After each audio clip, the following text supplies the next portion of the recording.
Hello students, class 12 physics का assignment आ चुका है। सीजी बोर्ड ने ये असाइनमेंट रिलीज़ किया अभी कुछ दिन पहले ही, जिसमें 5 क्वेश्चन आपको दिए गए हैं। 5 क्वेश्चन आप लोग को असाइनमेंट पेपर में नोट करके आपको स्कूल में सबमिट करना होगा। तो चलिए इस 5 क्वेश्चन के आंसर जो है मैं आप लोग को देने वाला हूँ सॉल्यूशन। ठीक है, तो देखना क्वेश्चन जो है क्या है। First question, establish an expression for electric energy of capacitor whose capacity is C and potential is V। एक कैपेसिटर है जिसका कैपेसिटी C है, कैपेसिटी बोलो या कैपेसिटेंस बोलो, C है एंड पोटेंशियल क्या है, V है। तो उसके लिए इलेक्ट्रिक एनर्जी का एक्सप्रेशन क्या होगा। ठीक है, तो हम लोग चलिए लेते हैं, डिराइव करते हैं what is expression of electric energy. चलिए हम लोग गिवन है आपका capacity of capacitor is C, then potential of capacitor, what is potential of capacitor? V is equal to Q upon C, it's V is equal to Q upon C। potential of capacitor V is equal to Q by C। ठीक है, Q को चलिए यहाँ पे small amount ले लेते हैं। ठीक है, Q upon C। तो अपने को देखिए फाइंड क्या करना है, यहाँ पे electric energy of capacitor find out करना है। तो क्या होता है इलेक्ट्रिक एनर्जी ऑफ कैपेसिटर? तो जब हम लोग कैपेसिटर को चार्ज करते हैं, कैपेसिटर को क्या किया जाता है, चार्ज करते हैं, उस टाइम पे जो चार्जिंग के लिए कुछ वर्क डन करना होगा, और यही वर्क डन जो है कैपेसिटर में पोटेंशियल एनर्जी के फॉर्म में स्टोर हो जाता है। यही potential energy electric energy of capacitor होता है। ओके, तो ड्यूरिंग द चार्जिंग चार्जिंग के टाइम में during the charging it means जब आप चार्ज वहाँ पे कैपेसिटर को दे रहे हैं, during the charging let small dq produced work done dw is equal to what is formula of V is W upon Q and W is V into Q। V into क्या हो जाएगा, Q हो जाएगा। तो देखिए यहाँ पे dW जो है स्मॉल वर्क डन कैलकुलेट होगा दैट स्मॉल dq। तो देखिए चार्ज dq है और पोटेंशियल क्या है, V है, पोटेंशियल V क्वेश्चन में गिवन है। तो V into dq, dW is equal to V into dq। From equation 1 we put value of V is Q by C into dq। ये कहाँ से आ गया, तो फ्रॉम इक्वेशन 1 से वैल्यू जो है पुट कर दिए V का वैल्यू। ठीक है, अब यहाँ पे अपने को निकालना है टोटल वर्क डन के लिए अपने को जो है total work done find out करना है, वर्क डन। ठीक है, एक्चुअली चार्जिंग के टाइम पे जितना वहाँ पे वर्क डन करेंगे वही वर्क डन जो है स्टोर होगा वहाँ पे इलेक्ट्रिक एनर्जी के फॉर्म में। तो टोटल वर्क डन के लिए क्या कर देंगे हम लोग, integrate both side, dw integrate Q by C into dq। C is capacitance and capacitance is the constant value। what is integration of dw? कुछ नहीं, मीन्स 1 है, 1 का इंटीग्रेशन क्या होगा। ठीक है, तो dw के टर्म में तो w हो जाएगा, यहाँ पे देखिए 1 upon C हो जाएगा, तो integration Q dot dq।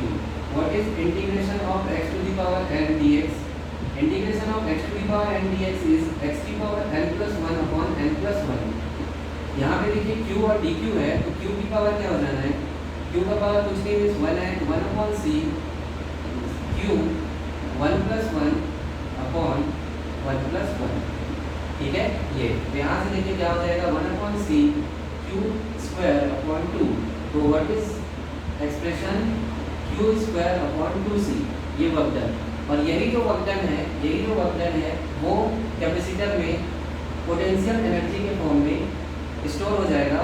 And potential energy को हम लोग डिनोट करते हैं U से, है ना, रिप्रेजेंट किया जाता है U से। U इज इक्वल टू क्या आ जाएगा, Q square upon 2C। But यहाँ पे देखिए क्वेश्चन में बोला है electric energy of capacitor find out करना है किसके टर्म में, C और V के फॉर्म टर्म में। ठीक है, जिसका कैपेसिटी C और पोटेंशियल V है बोला है।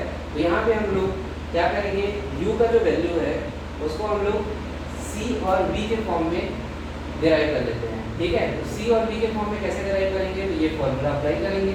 What is Q? Q is C into V। What is Q? Q is C into V। We know that, चलिए यहाँ पे कर लेते हैं डिराइव। इसके बाद Q इज इक्वल टू क्या पुट कर देंगे, put Q is equal to C into V, put कर लो what is expression, final expression C into V whole square upon 2C, C square V square upon 2C, C to C cancel हो गया, U is equal to CV square upon 2। तो expression क्या आएगा, capacity and potential के term में electric energy का CV square upon 2 होगा। ठीक है, तो ये आपका फर्स्ट क्वेश्चन का सॉल्यूशन है। स्टूडेंट्स आप लोग वीडियो पॉज करके स्क्रीनशॉट ले लीजिए। फर्स्ट क्वेश्चन के बाद देखिए सेकंड क्वेश्चन हम लोग सॉल्व करते हैं। फर्स्ट का सेकंड जो है, फर्स्ट का B, on which two factors capacity of condenser depends. What is the formula of capacity. पहले पे कैपेसिटर जो होता है, देखिए कैपेसिटर बोलो या कंडेंसर बोलो, दोनों का मीनिंग सेम है, दोनों एक ही चीज़ होता है। तो कंडेंसर का जो कैपेसिटी है वो किन दो फैक्टर्स पे डिपेंड करता है, ये आपको बताना है। तो what is formula of capacitor, capacity of capacitor C is equal to epsilon 0 into A upon D। ये आपका एक्सप्रेशन होता है इसका कैपेसिटी ऑफ कंडेंसर का। ठीक है, तो यहाँ से देखिए हम लोग डिपेंडेंसी हम लोग फाइंड कर सकते हैं। इस क्वेश्चन का सॉल्यूशन जो आंसर जो होगा, ठीक है, इस क्वेश्चन का क्या होगा आंसर जो है, आंसर क्या हो जाएगा। तो फर्स्ट जो है, फर्स्ट डिपेंडेंसी किस पे है, ए, एरिया ऑफ प्लेट। ठीक है, क्या होगा, एरिया ऑफ प्लेट्स। ये क्या है, एरिया ऑफ प्लेट्स। तो देखिए कैसा डिपेंडेंसी है, C के साथ A का directly proportional, C directly proportional to A। It means if area of plates of parallel plate capacitor is increases then capacity of condenser is also increases। ठीक है, directly proportional का relation है। Area of plate आप increase कर दो parallel plate capacitor का, क्या increase हो जाएगा, कैपेसिटी ऑफ कंडेंसर। देखिए कंडेंसर लिखिए या कैपेसिटर लिखिए, दोनों का मीनिंग सेम है, कंफ्यूज नहीं होना है। फिर नेक्स्ट इस पे डिपेंडेंसी है डिस्टेंस बिटवीन देम। देखिए ये पैरेलल प्लेट कैपेसिटर है, या तो एरिया इंक्रीज कर दो तो हो जाएगा, और दोनों के बीच डिस्टेंस के साथ कैसा रिलेशन है, तो distance between plates, distance between plates, दो प्लेट जो है उनके बीच के डिस्टेंस कैसा रिलेशन है। देखिए C और D का कैसा रिलेशन है, यहाँ से इनवर्सली प्रोपोर्शनल है। C और D कैसे प्रोपोर्शनल है, इनवर्सली। इट मींस डिस्टेंस आप जितना इंक्रीज करोगे कैपेसिटी ऑफ कंडेंसर उतना ही क्या होगा, रिड्यूस होगा। तो if distance between two plates reduces या decreases, है ना, reduces, then capacity of condenser increases। कैसा रिलेशन है, इनवर्सली प्रोपोर्शनल का रिलेशन है। इट मींस फर्स्ट पैरामीटर को आप क्या करो, रिड्यूस करो, तो सेकंड पैरामीटर जो कंडेंसर का कैपेसिटी है वो क्या हो जाएगा, इंक्रीज हो जाएगा। ठीक है, थर्ड फैक्टर देखिए यहाँ पे दो पूछा गया आपको, दो फैक्टर ही आप लिख लेंगे। ठीक है, फर्स्ट फैक्टर क्या है, area of plates. Area of plates आप इंक्रीज करेंगे तो कैपेसिटी ऑफ कंडेंसर क्या हो जाएगा, इंक्रीज हो जाएगा। डिस्टेंस बिटवीन प्लेट्स के बीच का डिस्टेंस आप इंक्रीज करोगे तो कैपेसिटेंस क्या हो जाएगा, लो हो जाएगा। कैपेसिटी ऑफ कैपेसिटेंस क्या हो जाएगा, लो हो जाएगा। बट डिक्रीज कर दो दोनों प्लेट का डिस्टेंस, उसको रिड्यूस कर दो तो क्या हो जाएगा, कैपेसिटी ऑफ कंडेंसर इंक्रीज हो जाएगा। थर्ड फैक्टर यहाँ पे क्या दिख रहा है, एप्सिलॉन 0, इट मींस मीडियम। अब वहाँ पे डाइलेक्ट्रिक अगर मीडियम आप करते हैं तो वहाँ पे आपको पता ही है कैपेसिटी का, कंडेंसर का कैपेसिटी क्या हो जाता है, इंक्रीज हो जाता है। ठीक है, तो आपको दो बोला गया है, आप ये दो नोट कर लेंगे। देखिए क्वेश्चन नंबर सेकंड आपको क्या बोला गया, write two properties of equipotential surface. Second का फर्स्ट पार्ट जो है, ए पार्ट आपका write two properties of equipotential surface. तो देखिए ये जो है दो प्रॉपर्टीज लिखना है, डायरेक्ट क्वेश्चन जो है इसलिए आप लोग समझ सकते हैं, इसलिए डायरेक्ट आंसर लिख दिया मैंने। The potential of each point on equipotential surface remain same. Equipotential surface कोई होगा वहाँ पे हर एक पॉइंट पे, है ना, the potential of each point हर एक पॉइंट पे पोटेंशियल जो है क्या होगा, सेम होगा इक्विपोटेंशियल सरफेस में। ठीक है, अब देखिए सेकंड क्या है, no work is done in moving a charge on the equipotential surface.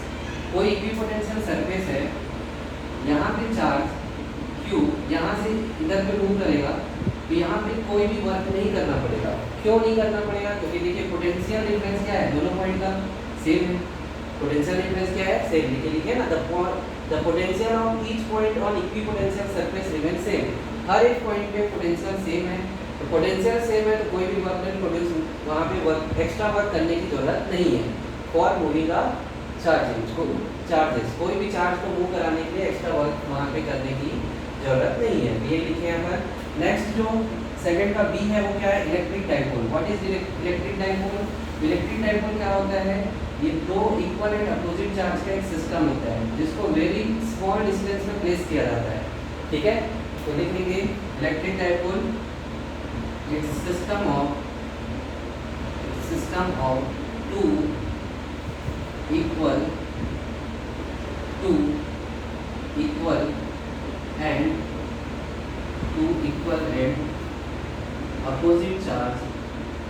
opposite charge placed on very small distance. Its system of, what is electric dipole? Its system of two equal and opposite charge placed on very small distance. ठीक है, देखिए ये हो गया आपका equal charge, quantity इसका जो quantity होगा वो सेम होगा, बट इसका जो साइन है वो डिफरेंट होगा। एक माइनस क्यू एक प्लस क्यू ले लीजिए और इसको बहुत ही स्मॉल डिस्टेंस, ठीक है, डाइपोल लाइन 12 पर प्लेस कर दो, तो इसको ही बोला जाता है इलेक्ट्रिक डाइपोल बोला जाता है। क्या बोला जाता है, इलेक्ट्रिक डाइपोल। ठीक है, इज दैट क्लियर? अब देखिए इसका एग्जांपल भी आप लोगों को क्वेश्चन में पूछा गया है, राइट इट्स टू एग्जांपल। ठीक है, तो क्या एग्जांपल हो जाएगा इसका, तो एटम। ठीक है, फर्स्ट जो एग्जांपल है, example atom placed in any electric field. किसी भी इलेक्ट्रिक फील्ड में आप एटम को प्लेस कर दो तो वो क्या बन जाता है, कैसा शो करेगा, कैसा नेचर, इलेक्ट्रिक डाइपोल का नेचर जो है शो करेगा। ठीक है, फॉर्म हो जाता है। सेकंड ऑक्सीजन हो गया। ठीक है, ऑक्सीजन हो गया, ये कुछ एग्जांपल है, oxygen, hydrogen, it mean molecule of H2O, sorry oxygen नहीं लिखिए, मॉलिक्यूल ऑफ H2O, HCl, ये जो है क्या किसके एग्जांपल होते हैं, इलेक्ट्रिक डाइपोल के। अगर इनको भी प्लेस कर, ये मॉलिक्यूल ऑफ H2O है, HCl। देखिए फर्स्ट एग्जांपल क्या हुआ, इलेक्ट्रिक डाइपोल को atom place in any electric field. किसी भी इलेक्ट्रिक फील्ड में एटम को प्लेस कर दो तो वो कैसा फॉर्म हो जाता है, वो डाइपोल फॉर्म कर लेते हैं, molecule of H2O and HCl। ये भी एग्जांपल है इलेक्ट्रिक डाइपोल के। ठीक है, चलिए नोट कर लीजिए। देखिए क्वेश्चन नंबर 3 क्या बोला गया, state the principal of superposition of charge, hence express the field of intensity on point P due to discrete distribution of n charge in terms of their position vector। आप लोगों को बोला गया state लिखिए, statement लिखना है principal of superposition का। Principal of superposition का स्टेटमेंट लिखिए, फर्स्ट पार्ट ऑफ क्वेश्चन। देखिए इसका सॉल्यूशन क्या है, प्रिंसिपल लिखना होगा आपको। तो according to principle of superposition of charge when number of charge are interacting. ठीक है, ये प्रिंसिपल ऑफ सुपरपोजिशन किसके लिए डिफाइन है, तो मल्टीपल चार्ज के लिए डिफाइन है, मल्टीपल चार्ज सिस्टम के लिए डिफाइन है। इट मीन्स बहुत सारे चार्ज जब इंटरेक्टिंग में रहेंगे, है ना, एक दूसरे के कैसे रहेंगे, इंटरेक्ट में रहेंगे, तो क्या होगा, द टोटल फोर्स। देखिए चार्जेस जब इंटरेक्शन होता है चार्जेस का, तो क्या होता है, या तो अट्रैक्शन फोर्स अप्लाई होगा या तो रिपल्सन फोर्स अप्लाई होगा।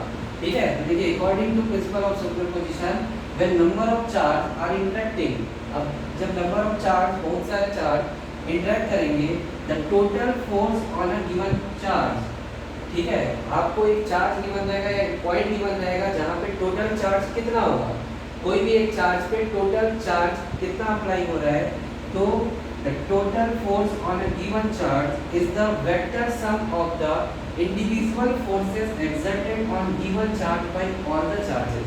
बहुत सारे चार्ज के द्वारा, है ना, बहुत सारे चार्ज रहेंगे, उन चार्जेस के द्वारा, जैसे ये पॉइंट P है, यहाँ पे देखिए इसके बाद आगे लिखा हुआ है hence express the field of intensity on point P due to discrete distribution of n.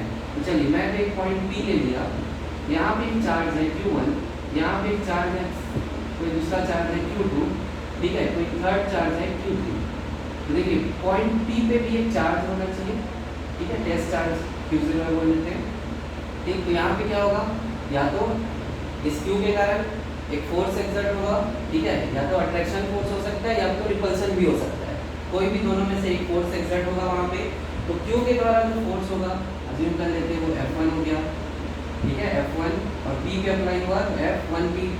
Q से Q2 के द्वारा होगा तो इसको हम लोग बोल देते हैं F2P, और 3 से होगा तो इधर पे उसी लाइन पे अप्लाई होता है ना, इधर पे चार्ज जो है, जो चार्जेस, दो चार्जेस है जहाँ पे वो लाइन ज्वाइनिंग होता है, उसी सेम लाइन पे फोर्स जो है अप्लाई होता है, ठीक है। तो यहाँ पे क्या हो जाएगा F3। तो देखो इंडिविजुअल, यहाँ पे क्या लिखा है, total force of on a given charge, total force on a given charge, देखिए पॉइंट P पे आपको निकालना है ना, गिवन चार्ज हो गया इज द वेक्टर सम। वहाँ का जो टोटल फोर्स होगा, टोटल फोर्स इक्वल होगा, किसके इक्वल होगा, total force is equal to vector sum of, देखिए 1P, ठीक है, F of 2P plus F of 3P। देखिए मैं 3 चार्ज का यहाँ पे एग्जांपल दिया, तो F of 1P, 2P, 3P। 1P it means force exerted by Q1 to P, Q1 to P, force exerted by या force applied by Q2 to P, है ना, Q3 to P, जितना force applied होगा उनके vector sum के equal होगा। कौन से सम के इक्वल होगा, वेक्टर सम के इक्वल होता है, यही बोलता है प्रिंसिपल ऑफ सुपरपोजिशन। तो आपको स्टेटमेंट में ये लिखना होगा, then hence express the field of intensity, electric field of intensity को एक्सप्रेस करने बोला गया है, कोई भी एक पॉइंट पे कितना अप्लाई होगा, due to discrete distribution of n charges, n number of charges के लिए इलेक्ट्रिक फील्ड के लिए आपका प्रिंसिपल ऑफ सुपरपोजिशन के लिए एक्सप्रेस, है ना, उसका एक्सप्रेशन क्या होगा, ये आपको पूछा गया है in terms of their position vector. कौन से टर्म में, पोजीशन वेक्टर के टर्म में, ठीक है। तो चलिए इसके लिए हम लोग डिराइव करते हैं एक्सप्रेशन, क्या होगा, इसके लिए आपको फॉर्मूला लर्न होना चाहिए इंटेंसिटी ऑफ इलेक्ट्रिक फील्ड का, ठीक है, और उसका वेक्टर फॉर्म क्या होता है, यहाँ पे in terms of position vector लिखा हुआ है, और प्रिंसिपल ऑफ सुपरपोजिशन डिफाइन ही है वेक्टर सम के लिए, ठीक है, वेक्टर सम के लिए। तो what is E? E is equal to, E means electric field intensity, E is equal to 1/4πε0 into Q upon r², ये होता है आपका इलेक्ट्रिक फील्ड, ठीक है, नॉर्मल कंडीशन में। बट ये जो है वेक्टर के फॉर्म में क्या हो जाएगा, वेक्टर फॉर्म यहाँ पे हो जाएगा r² एंड मल्टीप्लाई हो जाएगा r², मल्टीप्लाई क्या हो जाएगा r²। एक्चुअल में जब आप वेक्टर के फॉर्म में एक्सप्रेस करेंगे तो आपको एक यूनिट वेक्टर मल्टीप्लाई करना होगा, जैसे i का यूनिट वेक्टर, x एक्सिस का यूनिट वेक्टर i के, j के, k के, ये आप लोग को बेसिक पता होगा।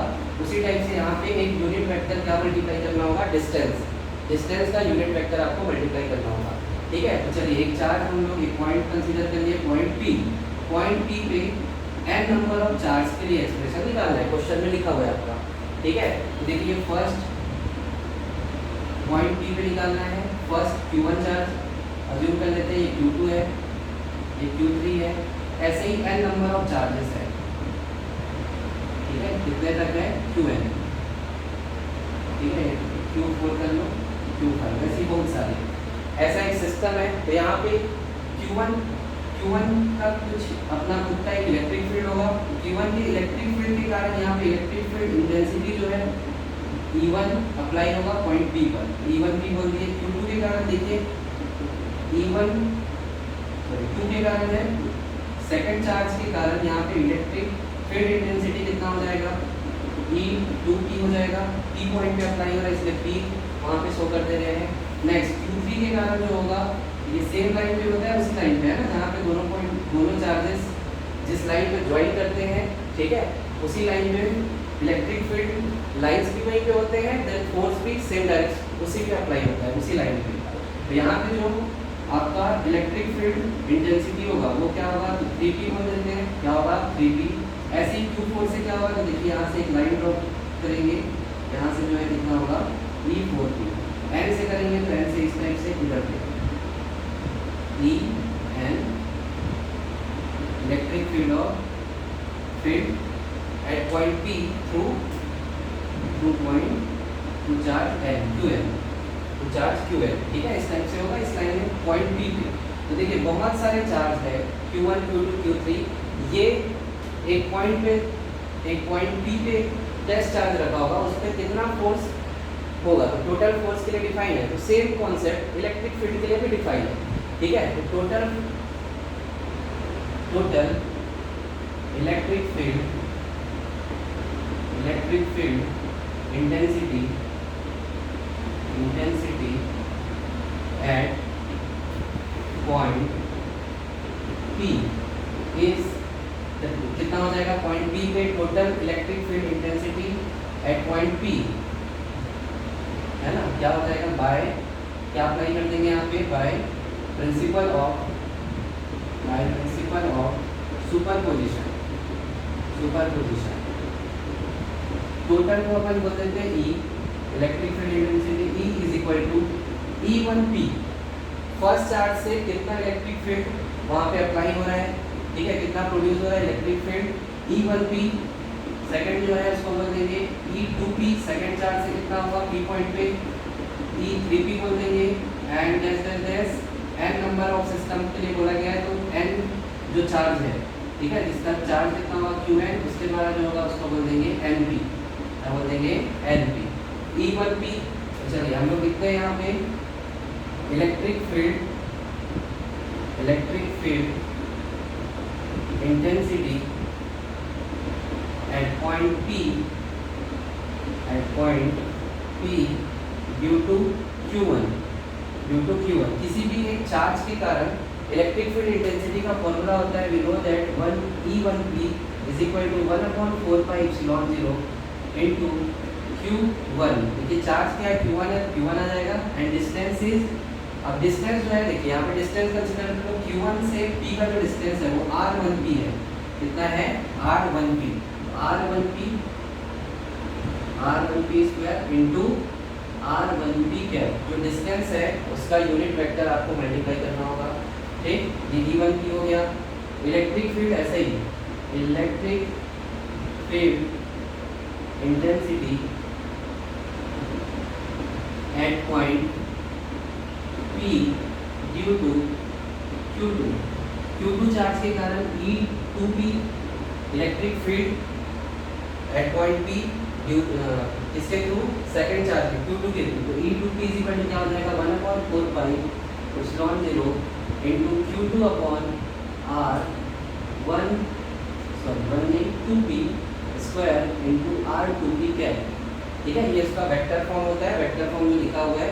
तो डिस्टेंस जो R2P ले लिए, देखिए Q2 से तो इसको बोल देंगे R2P, Q3 से हो गया तो R3P, Q4 से तो R4P, ऐसे ही कंसीडर कर लेंगे। Qn से अगर अपने को देखना है, Qn से तो QnP होगा, क्या हो जाएगा QnP। तो E1P E2P आ गया, E3P के लिए क्या हो जाएगा, यहाँ पे 3P आ जाएगा। सिमिलरली ऐसे ही हम लोग कैलकुलेट कर सकते हैं and put in equation number 1, इसको इक्वेशन 1 बोल दो। तो total electric field intensity calculate हो जाएगा n number of charges system के लिए, ठीक है।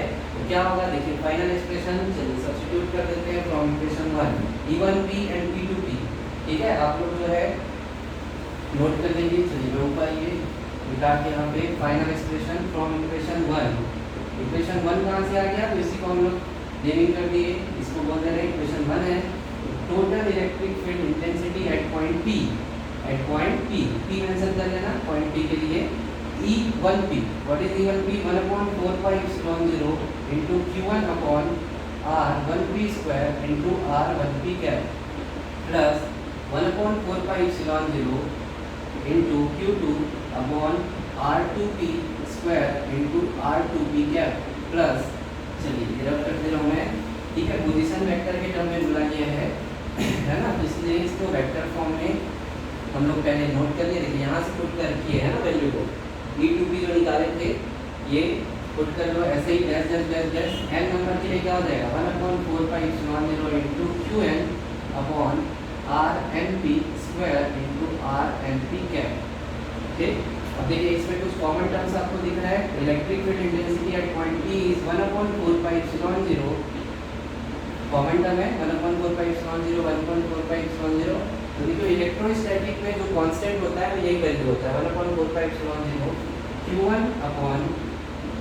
Q1 upon R1P square into R1P cap plus Q2 upon R2P square into R2P cap plus dash dash dash plus Qn upon RnP square into RnP cap.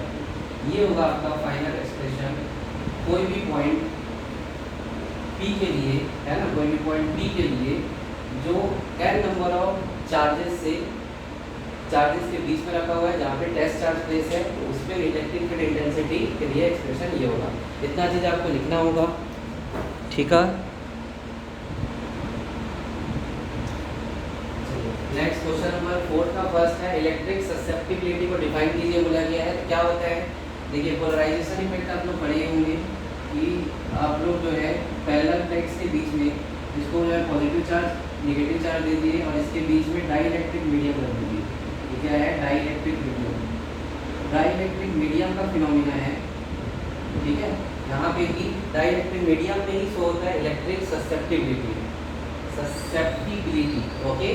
तो देखिए होगा क्या, जब positive charge, ये पॉजिटिव प्लेट है और ये negative plate है, पॉजिटिव प्लेट और नेगेटिव प्लेट के बीच में डाइलेक्ट्रिक मीडियम को जब रखा जाएगा तो होगा क्या, डाइलेक्ट्रिक मीडियम जो है ये पोलराइज हो जाएगा। इधर पे नेगेटिव चार्ज इंडक्शन के कारण यहाँ नेगेटिव चार्ज आ जाएगा और इधर पे क्या आ जाएगा, पॉजिटिव चार्ज। क्लियर है। तो डाइलेक्ट्रिक मीडियम क्या प्रोड्यूस कर लेता है, इलेक्ट्रिक फील्ड प्रोड्यूस करता है। इलेक्ट्रिक फील्ड में अगर रखा जाए डाइलेक्ट्रिक मीडियम को तो क्या प्रोड्यूस करता है, इलेक्ट्रिक फील्ड जो है प्रोड्यूस करता है, इलेक्ट्रिक नेचर जो है यहाँ पे शो हो जाता है डाइलेक्ट्रिक मीडियम में, ठीक है। तो यहाँ पे जो है इसको क्या बोलेंगे, देखिए पोलराइज हो रहा है, ठीक है, निगेटिव इधर आ गया, पॉजिटिव इधर पे। तो यहाँ का जो पोलराइजेशन वेक्टर होगा, यहाँ का क्या होगा, पोलराइजेशन वेक्टर जो होगा, ठीक है, वो डायरेक्टली प्रोपोर्शनल होता है। पोलराइजेशन वेक्टर जो है वो डायरेक्टली प्रोपोर्शनल होता है ई के, ठीक है, किसके, ई के। E means applied electric field. Polarization vector, अब देखिए वहीं से फिर आपका टर्म ये डिराइव होगा। पोलराइजेशन वेक्टर को डिनोट किया जाता है P से, P डायरेक्टली प्रोपोर्शनल होता है E से। E क्या होगा, ये प्रोड्यूस होगा, उसको E0 से डिनोट कर देंगे। इलेक्ट्रिक फील्ड जो प्लेट के थ्रू प्रोड्यूस होगा E, तो P is directly proportional to E। जब ये प्रोपोर्शनलिटी साइन रिमूव करेंगे तो इक्वलिटी साइन अप्लाई जब करते हैं तो एक कांस्टेंट मल्टीप्लाई होता है, जिसको बोला जाता है जाई। क्या बोला जाता है, जाई। तो ये जाई जो है, जाई इनटू ई, यही जाई जो है यही होता है इलेक्ट्रिक ससेप्टिबिलिटी। इलेक्ट्रिक ससेप्टिबिलिटी, तो जाई आप निकालेंगे तो पी बाई क्या हो जाएगा, ई हो जाएगा। तो जाई is equal to p upon e, p upon e. तो कैसे डिफाइन करेंगे, तो इलेक्ट्रिक ससेप्टिबिलिटी क्या होता है, तो इट्स क्या होगा, ये it's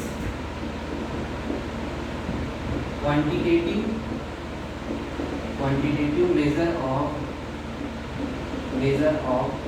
polarisation of vector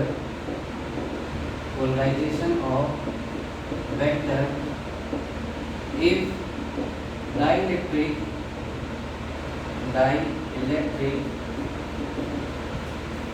placed in electric field। ये क्या होता है, it's quantitative measure of polarization vector. Polarization vector का क्वांटिटेटिव मेजरमेंट होता है, ठीक है।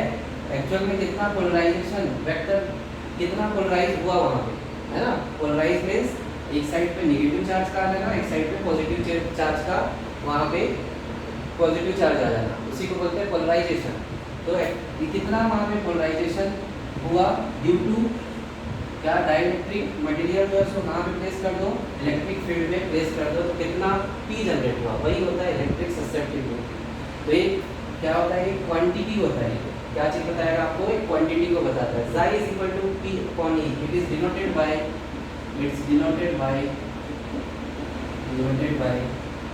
Xi, CHI, it's denoted by Xi।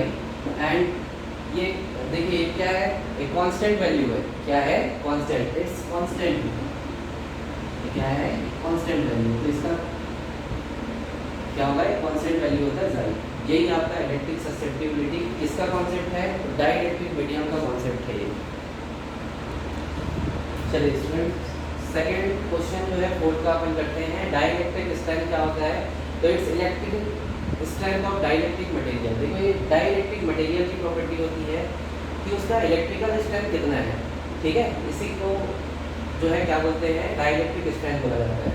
Clear है, तो क्या चीज़ क्या है, मैं बोल रहा हूँ डाइलेक्ट्रिक मटेरियल। डाइलेक्ट्रिक मटेरियल का कॉन्सेप्ट कहाँ पे आता है, तो पैरेलल प्लेट है, प्लेट के बीच में डाइलेक्ट्रिक मीडियम को रखा जाता है। याद करो, अब आपका जो है दिमाग चलना चाहिए वहाँ पे कि पैरेलल प्लेट है और प्लेट के बीच में क्या है, डाइलेक्ट्रिक मीडियम है, कोई डाइलेक्ट्रिक मटेरियल रखा हुआ है, समझेंगे इसको अच्छे से, ठीक है। डाइलेक्ट्रिक मटेरियल लिखना नहीं है, समझना है बस।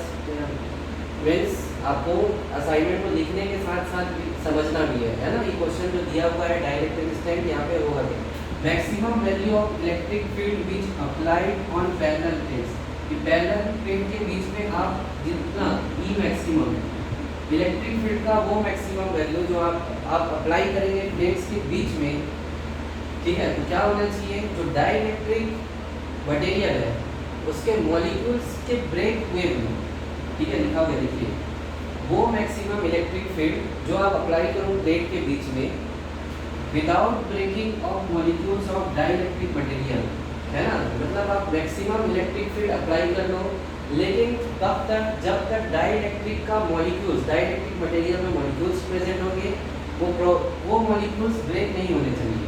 Without breaking of molecules is called dielectric strength. Clear है, डाइलेक्ट्रिक स्ट्रेंथ, ठीक।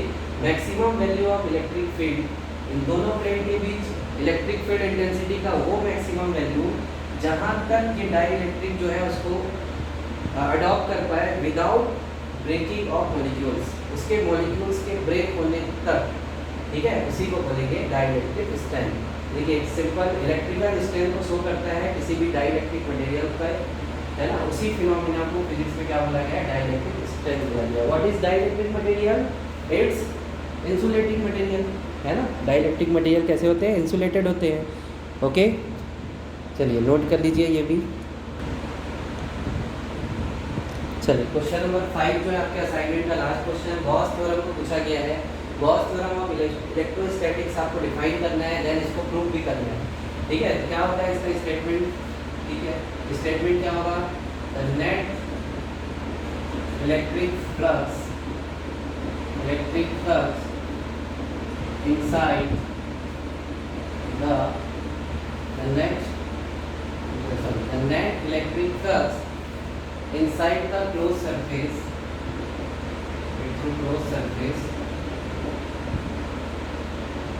inside the net electric flux of closed surface is equal to the 1 upon epsilon 0 times of charge inside the closed surface। कोई close surface है, उसके अंदर का charge कितना है, Q है, तो इस क्लोज सरफेस से इलेक्ट्रिक फ्लक्स कितना प्रोड्यूस होगा, इलेक्ट्रिक फ्लक्स जो है कितना होगा, देखिए क्या बोलता है, the net electric flux of close surface is equal to the 1 upon epsilon 0 time of charge inside the closed surface, which means electric flux we have denoted to phi e is equal to क्या हो जाएगा, 1 upon epsilon 0 times of q inside, ठीक है। जो surface है, close body है, उसके अंदर कितना चार्ज होगा, यही आपका होता है Gauss theorem, q upon epsilon 0, ठीक है। इसी को अपने को डिराइव करना होगा, ठीक है। तो नेक्स्ट हेडिंग अपन लेते हैं यहाँ पे डेरिवेशन ऑफ गॉस थ्योरम, ठीक है, डेरिवेशन आप लोग स्टेटमेंट लिख लेंगे, वीडियो पॉज करके मैं कंटिन्यू करता हूँ, डिराइव करते हैं। ठीक है, डिराइव करने के लिए हम लोग क्या करेंगे, एक चार्ज ले लेंगे किसी भी एक क्लोज सरफेस के सेंटर पे। तो हम लोग अज्यूम कर लेते हैं एक क्लोज सरफेस स्फीयर है जिसके सेंटर पे, इसका सेंटर पॉइंट वो है, इस सेंटर ओ पे चार्ज क्यू प्लेस कर दिया हम लोग, चार्ज क्यू रख दिए। यहाँ से पॉइंट पी पे अपने को फाइंड आउट करना है कि इलेक्ट्रिक फ्लक्स कितना होगा, कितना इलेक्ट्रिक फ्लक्स होगा, ये अपने को फाइंड आउट करना है। देखिए क्यू के कारण इसमें क्या प्रोड्यूस हो जाएगा, चार्ज के कारण, चार्ज के अराउंड इलेक्ट्रिक फील्ड होगा। तो यहाँ पे क्यू के कारण यहाँ पे इलेक्ट्रिक फील्ड इंटेंसिटी कितना हो गया, अज्यूम कर लेते हैं ई, कितना प्रोड्यूस हो गया, वहाँ पे ई प्रोड्यूस हो गया। और ओ से जो पी का डिस्टेंस है वो कंसीडर कर लेते हैं आर। अब हम लोग जो है गॉस थ्योरम अप्लाई करने के लिए, ठीक है, एक एलिमेंटल एरिया ले लेते हैं यहाँ पे। उस एलिमेंटल एरिया के लिए अपन फ्लक्स कैलकुलेट करेंगे, देन उसको इंटीग्रेट कर देंगे। इस एलिमेंटल एरिया को हम लोग अज्यूम कर लेते हैं कि वो एरिया कितना है, ds है। स्मॉल पार्ट p के अराउंड एक एलिमेंटल एरिया लेंगे और वहाँ से फ्लक्स कैलकुलेट करेंगे। देन पूरे स्फीयर के लिए जब कैलकुलेट करना होगा तो हम लोग क्या करेंगे, इंटीग्रेट कर देंगे। ठीक है, तो चलिए डेरिवेशन में ले सकते हैं, let charge q placed in center of sphere,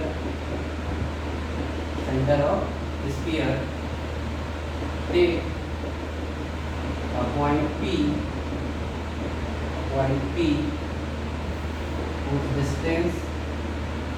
whose distance from O is R। ठीक है, then due to Q electric field intensity at point P is P point पे इंटेंसिटी कितना होगा, तो E के लिए चलिए, व्हाट इज E? E का फॉर्मूला क्या होता है, 1/4πε0 into Q upon R square. इसको हम लोग बोल देंगे इक्वेशन नंबर 1। ठीक है, क्या कंसीडर करेंगे, इक्वेशन। देखिए क्या लिखा रहा हूँ यहाँ पे कि पॉइंट P पे Q के कारण कितना इलेक्ट्रिक फील्ड प्रोड्यूस होगा। ठीक है, ये अपन फाइंड आउट कर लेंगे।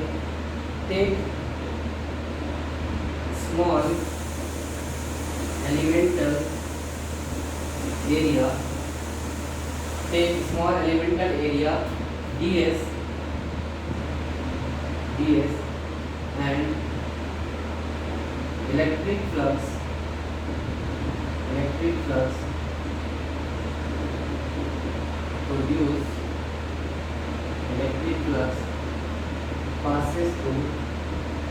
passes through ds is equal to, है ना, electric flux passes through ds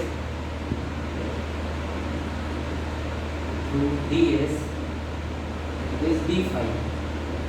ठीक है, इलेक्ट्रिक फ्लक्स जो पास हो रहा है ds से वो कितना है, d फाई है, बोल दो, हम अज्यूम कर लिए हैं अपन। ठीक है, तो d phi e is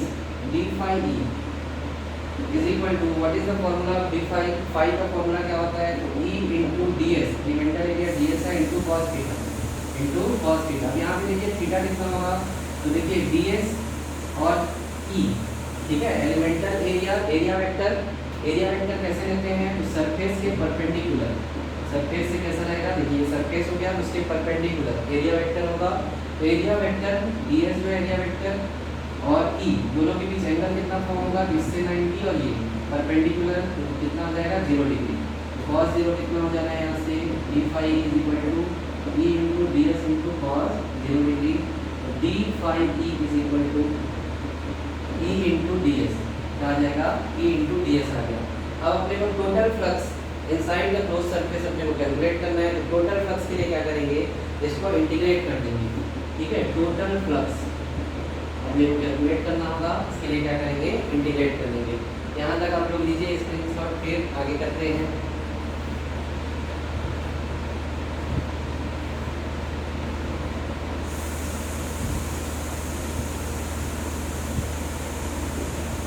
total flux के लिए D phi E into D S, because 0 तो 1 हो गया था वहाँ पे, तो इंटू डी एस। ई जो है क्या होगा, यूनिफॉर्म होगा ds, ठीक है। डी फाई का क्या हो जाएगा, फाई ई हो जाएगा।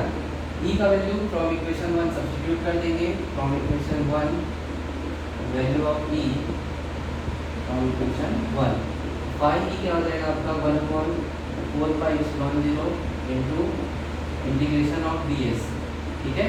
तो ds में देखिए एलिमेंटल ऐसे ऐड करेंगे तो क्या आ जाएगा आपका एरिया ऑफ स्फीयर, ठीक है। Surface area of sphere. What is surface area of sphere is 4 pi r square. यहाँ पे सब्स्टिट्यूट कर दो, pi e is equal to 1/4 pi epsilon 0 into 4 pi r square. E का वैल्यू देखिए क्या होगा यहाँ पे q upon r square, q upon क्या होगा आर स्क्वायर, है ना। तो देखिए यहाँ से 4 पाई कैंसिल आउट हो जाएगा, आर स्क्वायर से आर स्क्वायर। फाई ई का फाइनल आपका एक्सप्रेशन क्या आएगा, क्यू अपॉन एप्सिलॉन 0। यही होता है आपका गॉस थ्योरम। गॉस ने बताया है क्लोज सरफेस के लिए phi E is equal to Q upon epsilon 0, ठीक है। तो ये आपके असाइनमेंट का सॉल्यूशन हुआ 5 क्वेश्चंस का। ये आप जो है नोट करेंगे, देन सबमिट करेंगे।